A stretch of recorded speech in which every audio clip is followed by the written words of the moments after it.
The Greens want rent controls. Let's have a look. Hello everyone, Florian.heise here, and welcome to another episode of HeiseSays.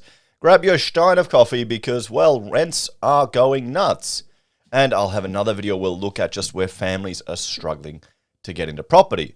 And one suggestion that seems to be dragged out all the time is the idea of having rent controls. Now, they don't work. They never will work. They're another government intervention in the market. Now, people think they will work, people feel good about them, and they will win votes from those of us that don't quite understand the implications of it. So it's not surprising that it's coming from the Greens. They really feel like, the woke, left-leaning 10% of people that, probably have a little bit more money than they deserve, maybe because they were civil servants their whole lives. They've never taken on much responsibility or individual risk in their lives, or don't realize what it is to run a small business. So they've got all these ideas. They're kind of the champagne sipping socialist.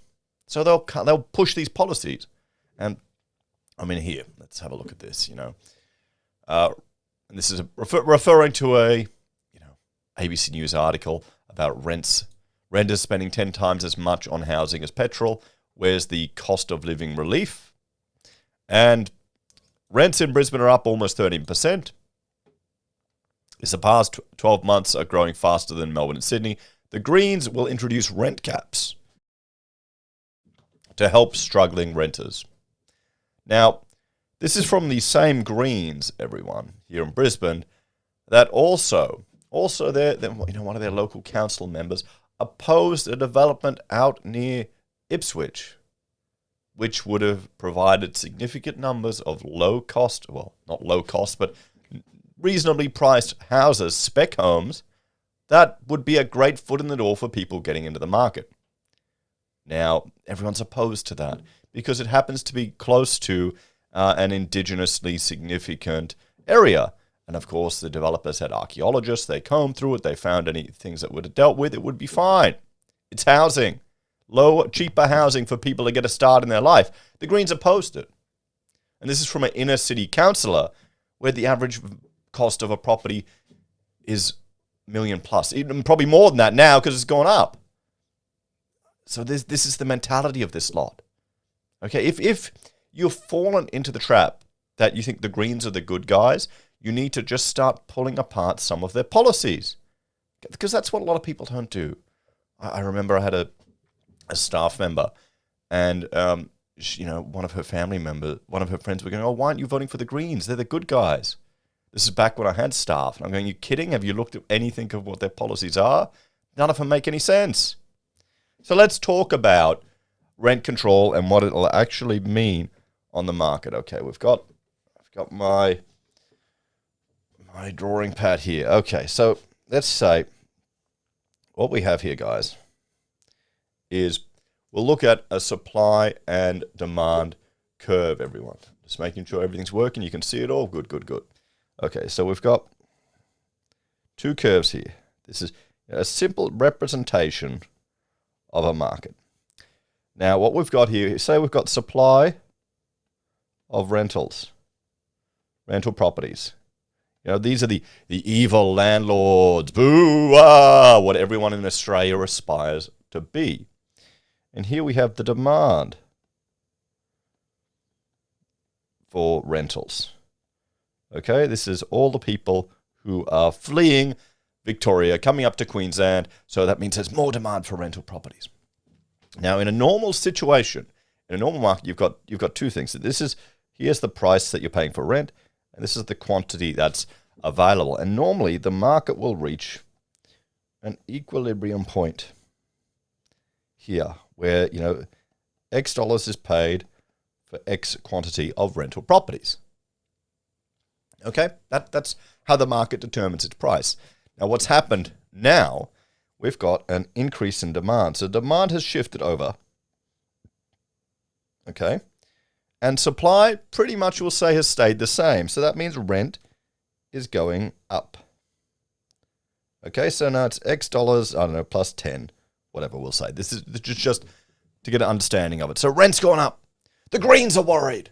we've got to put caps in. It's those evil landlords profiteering. Probably the landlords are getting increased costs as well. Maybe rates are going up. Oh, well, yeah, I got a land valuation increase, guys, just in the mail. Awesome. I go to Rachel. Look at this. Our property's gone up. Oh, wait a minute. Our rates will go up too. Isn't that even better?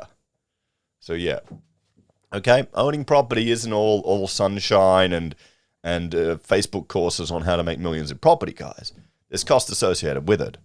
So, in some regards, being a renter is smarter because you don't have all that bullshit to deal with if you're not going to be locked down in one location. So there's a give and take to it. But I know there's such a stigma with renting in Australia. It really is bullshit, honestly. It's a big, maybe that should be addressed. But anyway, so this is what happens. So we've got now the supply has shifted, but then, so you can see demand for property is up. Oh, sorry, demand has shifted, supply has stayed the same. So what will happen is more people start building properties, guys. So let's say supply shifts as well. It shifts over to here. Okay, so the supply shifts, and now we get a new equilibrium point at the same price. The price should be going down. It may not go down in dollar values, but in inflation values relative to other things, over time, it will sort out. Because if there's greater demand for rental properties, people will jump in. Now, this thing stopping this supply is a few things, guys. A few things. Hang on, let me bring up this this chart here. Well, you got them juicing the market, everyone, but this is... Hang on. I'm controlling two computers with the one mouse, so that's why it may take a bit of time, but it's the reduction in housing supply. A lot of it is councils getting in the way. Councils making it difficult to develop, making it painful to get projects off the ground. I remember reading articles about these councils bitching and moaning that they're in an emergency situation, but what are they doing to help make it easier for people to get projects? They're not, guys. It's expensive. I remember seeing a property out in Ipswich that I was looking at, and it had been divided up into 3. I mean, fantastic. You buy it and you get 2 more properties. But the person hadn't paid the headworks charges. So you're paying for your property, then another 50 grand just for the headworks charges, which really wouldn't amount to that much of additional headworks required. So this is how we have a situation. This is how the market responds and demands. The biggest issue, I would say, is increasing supply. Guys, we don't have an easy and fast way to increase supply. So let's, what am I doing here? I'll make a new layer, guys. Now let's have a look. We're the greens, okay? And we somehow stumble into a position of power, and we are going to implement price controls. So we don't like this situation here that we have now. So we've got the supply, demand, quantity, boom. Okay, so we come along and we think, oh, yeah, bitch, moan. We need price controls. Property's too expensive. People shouldn't be paying, X dollars. That's too much. Would somebody think of the children? So let's say we implement a price ceiling of here. Okay, X negative 10, whatever. Now what happens is the price for property is lower than what it should be. Okay, and that's what will always happen. As the other properties that aren't controlled with their rent caps will creep up, the rent cap properties will be cheaper. So relatively, people will seek them out. Now, that means demand is now at this level, up here. It should have been here, but now it's Q plus 10. What's happening to supply? People are going, you know what? Stuff it. I'm not dealing with this shit. I'll just keep it empty. And then, of course, the Greens will implement another punitive tax, or they'll sell or get out. Anyway, but the supply of properties on the market just isn't there. It'll be at this level.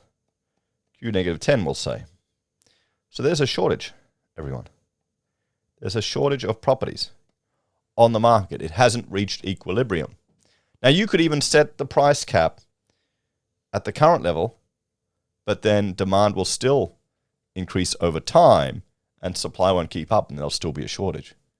This is why it doesn't work. And you know what happens? It's just a black market. People will lease it out, then sublease it at a higher rate.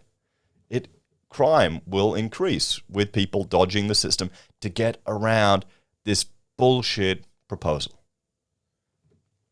So it's not the solution. The solution is not price caps, everyone. It won't work. It never does. It just makes it worse. So let's have a bit of a talk about this. I'm not surprised the Greens are coming up with these policies. They're never going to have control. They may have a lot of... The danger of the Greens is the influence they have on Labour. That's the danger. And people hear their policies and think they sound good, but they don't actually pull them apart or understand them. And they take advantage of the youth. They manipulate them in schools, and they give them a false sense that there's actually some thinking behind their policies. It's dangerous, everyone. We need to get out there and educate people the damaging impact these can have. The problem is the alternative is more conservative, sensible thinking is probably a little bit harsher because you have to be an adult and be responsible for your own lives. You can't depend on others to take care of you. I'm not surprised that the Greens are coming up with this. We just need to make sure that it's addressed and doesn't become mainstream. It's going to cause more damage than people realize. What do you reckon, everyone? Should we have rent controls? Would you want it? What if those of you that actually have investment properties, what would you do